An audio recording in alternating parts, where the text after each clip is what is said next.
નમસ્કાર મિત્રો, હું છું ગોપાલ ઇટાલિયા. આજે 26મી જૂન 2025નો દિવસ. ચૂંટણીનો પરિણામ આવ્યાને આજે 3 દિવસ થઈ ચૂક્યા છે.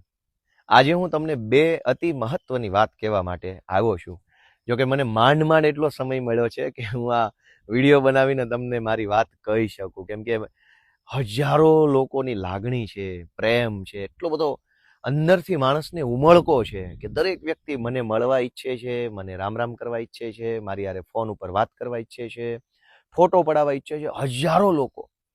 અને એક બાજુ હું સતત લોકોથી ઘેરાયેલો છું. તો આજે બે મહત્વની વાતમાંથી પહેલી વાત કે દોસ્તો, આ છેલ્લા 3 દિવસમાં મારો ફોન હેંગ થઈ ગયો, સતત હેંગ. રાત્રે 12 વાગ્યા સુધી 1 વાગ્યા સુધી ફોન આવે, પછી સવારમાં વહેલા ફોન ચાલુ થાય. આખા ગુજરાતમાં આમ આદમી પાર્ટીના કાર્યકર્તા તો હોય જ, વ્યક્તિગત રીતે ગોપાલને પસંદ કરતા સમર્થકો તો હોય જ, આમ જનતા કે જેને ખરેખર આ ચૂંટણીના પરિણામથી જેની અંદર એક આત્મવિશ્વાસ વધ્યો છે, જેની અંદર હિંમત આવી છે, જેની એક આશા વધી છે, કરોડો લોકોને એવું લાગે છે કે ગોપાલ ઇટાલિયાને હું રૂબરૂમાં કે ફોનમાં કે મેસેજમાં શુભેચ્છા પાઠવું. પણ મિત્રો, મારી હાલત એવી થઈ છે કે આટલા બધા ફોન હું ઉઠાવી જ શકતો નથી, કેમ કે હું જ્યાં ઊભો હોઉં ત્યાં પણ માણસો મારી સામે બેઠા હોય, ઊભા હોય. હું એની હારે વાત કરતો હોઉં તો એ 10 મિનિટ હું કોઈ લોકોના ટોળા વચ્ચે ઊભો હોઉં તો એ 10 મિનિટમાં મારા મોબાઈલમાં પાછા 5-7 બીજા ફોન આવી ગયા હોય. તો મારી પહેલી વાત દોસ્તો એવી છે કે આ છેલ્લા 3 દિવસમાં હું તમને આંકડો કહીશ તો વિશ્વાસ નહીં આવે, પણ તો પણ હું કહું છું કે 10 થી 12 હજાર કરતાં પણ વધુ સાદા ફોન, વોટ્સએપ કોલ, ઇન્સ્ટાગ્રામની અંદર ફોન, ફેસબુકની અંદર ફોન, ઇન્સ્ટાગ્રામ, ફેસબુક, ટ્વિટર અને વોટ્સએપના મેસેજ અને SMS. દોસ્તો, કોઈ હાલત જ નથી કે હું બધાને ફોન ઉપાડીને કે મેસેજનો રિપ્લાય કરી શકું.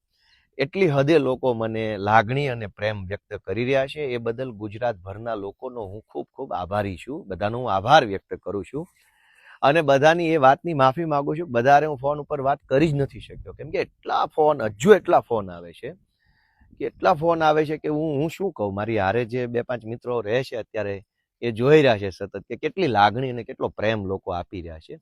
તો પહેલા તો મારી બધાને એક વિનંતી છે કે જેણે મને ફોન કર્યો હોય, જેણે મને SMS કર્યો, વોટ્સએપ કર્યું, ફેસબુક કર્યું અને જેને હું રિપ્લાય નથી આપી શક્યો, જેની હારે હું વાત નથી કરી શક્યો, એ બધાનો હું આભારી માનું છું અને ક્ષમા યાચના કે હું તમારી હારે અત્યારે વાત નથી કરી શક્યો.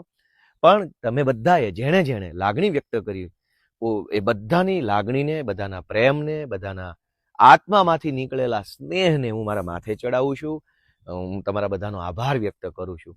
અનેક મિત્રો તો એવા છે કે જેણે 5-5, 10-10 વખત ફોન કર્યા હશે, અને કેમ કે એવું વિચારે કે પહેલી વાર કર્યો કામમાં હશે તો નહીં ઉપાડ્યો, બીજી વાર કર્યો, 5મી વાર કર્યો. પણ મિત્રો, એટલા ફોન આવે છે, 10-12 હજાર ઇન્કમિંગ ફોન વોટ્સએપમાં અને નોર્મલ મેસેજમાં 3-4 દિવસમાં. તો એ શક્ય નથી કે બધાને યારે હું અત્યારે ચર્ચા કરી શકું, બધાને હું આભાર વ્યક્ત કરી શકું. એટલે હું આ જાહેર આભાર વ્યક્ત કરું છું. મારાથી તમારે યારે વાત ન થઈ હોય તો દરગુજર કરજો. અને બધાને મારી વિનંતી છે કે હવે તમારી લાગણી મારા સુધી પહોંચી ગઈ છે. બસ તમે આશીર્વાદ આપો, અને જ્યારે હું તમારા વિસ્તારમાં, તમારા પંથકમાં, તમારા ગામમાં જ્યારે હું આવું, અથવા અમારી પાર્ટીના કાર્યકર્તા હોય એને મળીને તમે આભાર માની લેજો ને એને સપોર્ટ આપજો. એ બહુ વધારે ઉપયોગી બનશે અમને બધાને. બીજી મહત્વની બાબત સાથી મિત્રો, કે અત્યાર સુધી સૌથી પહેલા મારી શરૂઆત એક આંદોલનકારી તરીકે થઈ, ત્યાર પછી એક એક્ટિવિસ્ટ તરીકે, એક સામાજિક કાર્યકર્તા તરીકેનો થોડોક સમય ગયો. ત્યાર પછી હું આમ આદમી પાર્ટીના એક હોદ્દેદાર તરીકેનો સમય ગયો. ત્યાર પછી હું પ્રદેશના મુખ્ય આગેવાન તરીકેનો સમય ગયો. મારા જીવનમાં અનેક તબક્કાઓ આવ્યા, જેમાં હું સરકારી નોકરિયાતથી લઈ પ્રદેશના પ્રમુખ સુધીનો અનેક તબક્કાઓ આવ્યા. મિત્રો, આપણે ત્યાં એવું કહેવાય છે કે જે ઝાડ ઉપર ફળ આવે એ ઝાડ નમી જાય, એ ઝાડ ઝૂકી જાય.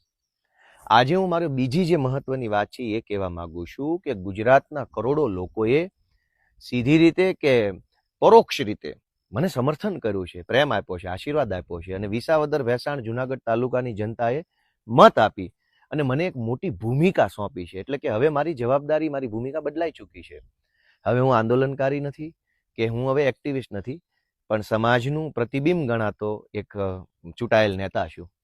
તો હવે મારી જવાબદારી વધે છે, તો મારે વિનમ્ર બનવાનું હોય, મારે સંયમી બનવાનું હોય, મારે વધુ સારી રીતે લોકો સાથે મારે ભળીને રહેવાનું હોય. એટલે આજે મને અંદરથી એક વાત સ્ફુરે છે, અંદરથી મને એ વાત આવે છે કે ભૂતકાળમાં મેં જે કાંઈ પણ વાણીથી, વર્તનથી, મારા નિર્ણયોથી કે કોઈ પણ રીતે મેં કાંઈ કર્યું હોય અને એના કારણે કોઈ વ્યક્તિ કે કોઈ વર્ગનું દિલ દુભાયું હોય તો મારે એની માફી માગવી પડે. કેમ કે હવે જનતાએ મને મારી ભૂમિકા મોટી કરી છે, એટલે મારે મારું મન મોટું કરવું પડે, મારા વિચારો મોટા કરવા પડે, મારું વર્તન મોટું કરવું પડે, મારી વાણી પણ એવી વ્યવસ્થિત કરવી પડે. એ મારી જવાબદારી છે. એટલે હવે હું જ્યારે નવી શરૂઆત કરવા જાઉં છું જીવનની, એક આગેવાન તરીકે, ધારાસભ્ય તરીકેની, તો હું ઈચ્છું છું કે હું મોટા મન સાથે, મોટા વિચારો સાથે, મોકળા મનથી જાઉં. આપણા ગુજરાતી ભાષાને એક કવિએ બહુ સરસ પંક્તિ લખી છે કે જેટલે ઉન્નત જવું હો માનવી એટલા ઉન્નત વિચારો જોઈએ. જેટલી ઊંચાઈ ઉપર આપણે પહોંચવું હોય દોસ્તો, એટલા ઊંચા વિચારોની જરૂર પડે છે. કેમ કે જીવનની ઊંચાઈ છે એ સીડી ચડી નથી ચડી શકાતું. સીડી છે એ જીવનની ઊંચાઈ પર ન લઈ જાય. જીવનની ઊંચાઈએ જવું હોય તો વિચારોની ઊંચાઈ જોઈશે. અને એટલે હું મારી નવી શરૂઆત કરતા પહેલા આખાય ગુજરાતમાં હજારો કરોડો લોકો જેને ભૂતકાળમાં ક્યારેય પણ જાણતા કે અજાણતા મારી વાતથી, મારા વર્તનથી, મારા પ્રયત્નો કે મારા નિર્ણયોથી ખોટું લાગ્યું હોય, દુઃખ લાગ્યું હોય, આઘાત લાગ્યો હોય, એ બધાની હું 2 હાથ જોડીને માફી માંગુ છું. મારું મનનું મોટું કરું છું, મારા વિચારો મોટા કરું છું, મારી ભૂલોની હું માફી માંગુ છું અને નવી એક શરૂઆત કરવા જઈ રહ્યો છું. કેમ કે વિશાળતા સંકુચિતતાથી કંઈ કામ થવાનું નથી. સંકુચિતતા છે એ માણસને પાછળ લઈ જાય છે, વિશાળતા માણસને આગળ લઈ જાય છે. જનતાએ જ્યારે મને મોટી ભૂમિકા સોંપી હોય તો મારી એ જવાબદારી છે કે હવે હું વિશાળતા તરફ આગળ વધું. હું આશા રાખું છું ભૂતકાળમાં રાજકીય રીતે, ધાર્મિક રીતે, સામાજિક રીતે, વ્યક્તિગત રીતે, બીજી કોઈ પણ રીતે સોશિયલ મીડિયામાં કે ભાષણમાં મારી કોઈ બાબત અયોગ્ય હોય, ખોટી હોય તો એ બાબતનો હું ક્ષમા પ્રાર્થી છું. હું બધાનો દિલગીરી વ્યક્ત કરું છું અને બધા પાસેથી હું માગું છું કે હું તમારો છોકરો છું, તમારો દીકરો છું, યુવાન છું. તમે મારું ઘડતર કરજો, તમે મને શીખવાડજો. તમે મારું બાવડું તો ઝાલ્યું છે, હવે તમને જરૂર જણાય તો મારો કાન ઝાલજો. હું ઈરાદાપૂર્વક મેં જીવનમાં ક્યાંય ભૂલ કરી નથી, ભવિષ્યમાં કરવા માંગતો નથી.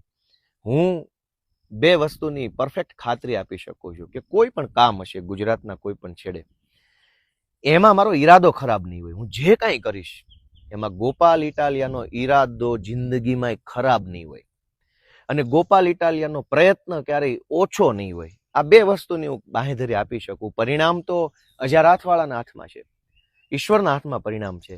મારા હાથમાં મારી નિયત અને મારો પ્રયત્ન છે. તો આ નવી શરૂઆતની ક્ષણે હું વિશાળતા તરફ આગળ વધવા માંગુ છું. તમે પણ સમર્થકો, શુભચિંતકો, જેને મારાથી દુઃખ લાગ્યું હોય, આઘાત લાગ્યો હોય, એ બધાએ વિશાળ મન રાખી અને ગોપાલ ઇટાલિયાને માફ કરી અને એક દીકરા તરીકે તમે મારું ઘડતર કરો. કેમ કે મારે રાજનીતિમાં ઘણું સારું કામ લોકો માટે કરવું છે અને એમાં મારે તમારા આશીર્વાદની જરૂર છે.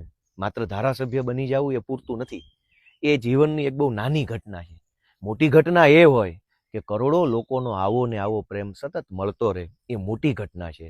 અને એટલે હું ગુજરાતભરના લોકો પાસેથી, વિસાવદર, ભેંસાણ, જુનાગઢ તાલુકાના લોકો પાસેથી, આમ જનતા પાસેથી, સોશિયલ મીડિયામાં રહેલા સાથીઓ પાસેથી આશા રાખું છું કે મને તમે આશીર્વાદ આપો, મારું ઘડતર કરો, મને તમે શીખવાડો, મને તમે માર્ગદર્શન આપો, મને તમે સલાહ સૂચન આપો અને તમારે જેવો નેતા જોઈએ છે, તમારે જેવો આગેવાન જોઈએ એવો બનાવવાની કોશિશ કરો. મને એવો બનવામાં રસ છે.